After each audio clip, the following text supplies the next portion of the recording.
What's up guys, and welcome back to another episode of Career Mode. This is episode number 36. We start this off by seeing a bid for Pinnock. It's from Porto, but of course I'm going to reject it once again. And also Gutierrez's injury suffered in the win over Charlton, thankfully, was just a bruised elbow. 5-day injury for Roberto, not a serious one. But yeah, the bid from Pinnock came from Porto. Wanted to take him to Portugal, 5.2 mil. And he's coming towards the end of his time here with Brentford. He's got a year and a half left on his deal. 76 overall makes him the second lowest centre-half in this team. Rarely gets a game, but it's his veteran, dressing room, leadership and experience that I've kept him here. You gotta have those vets every single season in Career Mode. It's just such a nice feel.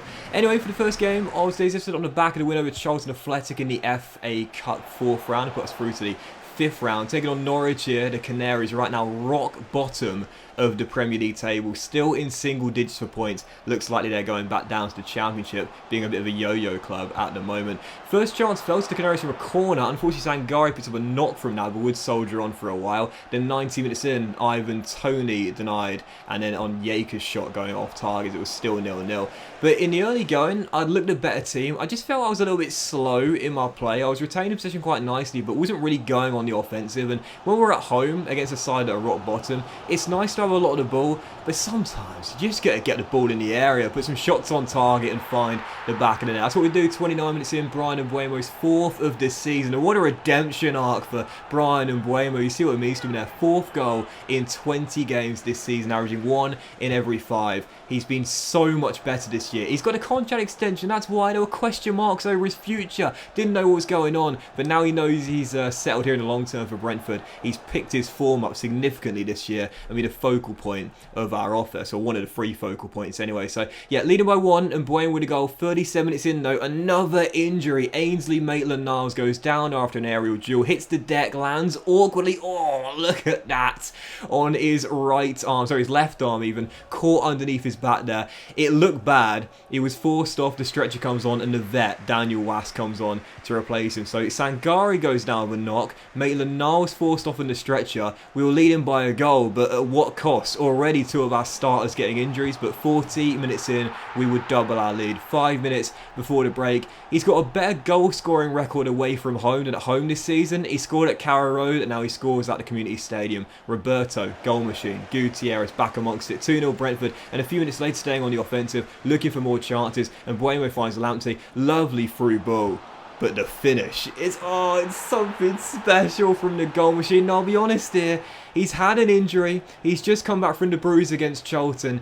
He's not been quite as consistently good as he was last year. His form has been, let's call it, erratic and sporadic. It's been very, very inconsistent at times. But if you believe the goal machine's lost a step, think again. What a finish. 3-0 Brentford, cruising at the break. And in the second half, 23 minutes after the restart, a chance to make it 4. Great save, denying Ivan Toney his first goal of the game. So still leading by 3. Points are in the bag at this point really, but I wanted more goals and we get them as well. Directly from the corner, Jesse whips it in, and as Ezri Konsa, signed on transfer deadline day in January last season, approaching 1 calendar year back with the club. And how does he mark it? Gets his first goal back in a Brentford shirt. In fact, I think it was his first goal for Brentford officially. When he came from Charlton, I don't think he scored for Brentford in the year he spent there before going to Aston Villa. Someone correct me if I'm wrong about that, please do. I'm not sure if that's right. That might be his first goal for Brentford officially, but it certainly is in his second stint. Anyway, 4-0 Brentford, Konsa with the goal, and a few minutes later, Norwich kind of capitulated in this game after we scored a goal.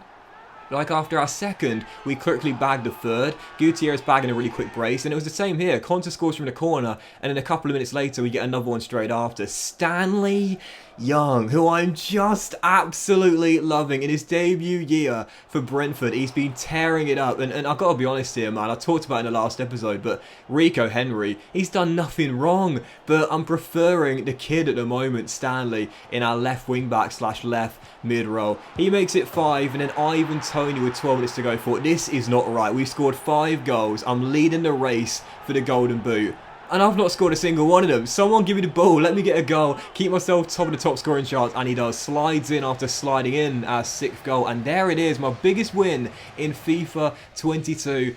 But it's not a real surprise who it comes against. Norwich City right now, rock bottom of the Premier League, still in single digits for points.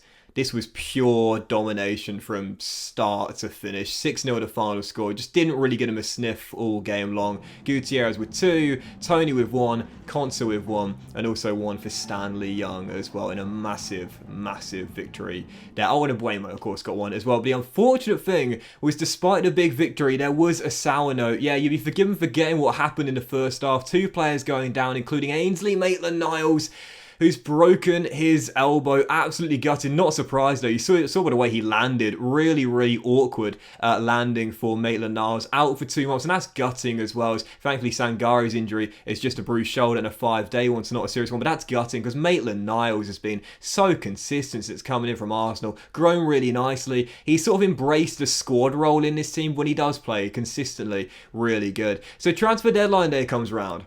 We had £38 million. We just sold Juan Hernandez, and I had 2 names on the shortlist that I really wanted.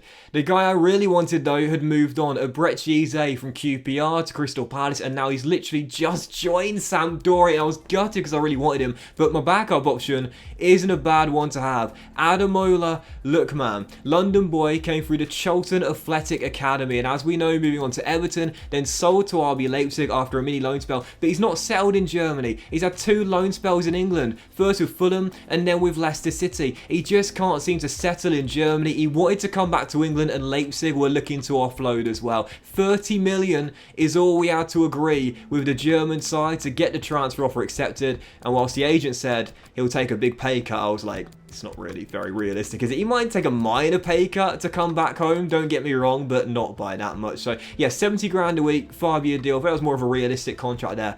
And there it is, Ademola Lookman for £30 million comes in on transfer deadline day. 2nd highest transfer in club history behind Ibrahim Sangare, that came in the summer.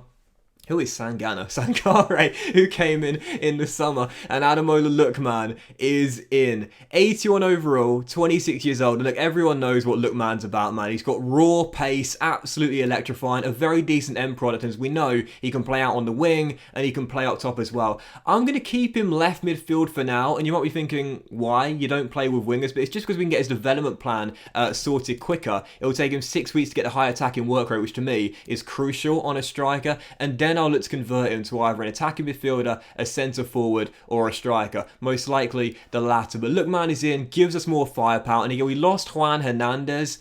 Lookman comes in to replace him. 2 ratings higher. Being an English player as well, great for our English core we've got here with Brentford as well. And I'm really happy that signing. As an impact sub off the bench, he ain't going to start. Tony and Gutierrez are the dynamic duo. They're incredible, man. Ivan Tony's leading the race right now for the Golden Boot. Gutierrez as a sidekick is about as good as you can get. But off the bench with his raw pace, running at tired legs in the final 15-20 minutes, that is just an absolute joy to have in this Brentford team. Buzzing with that, Ademola Lookman returns to London. He's back as a Brentford player.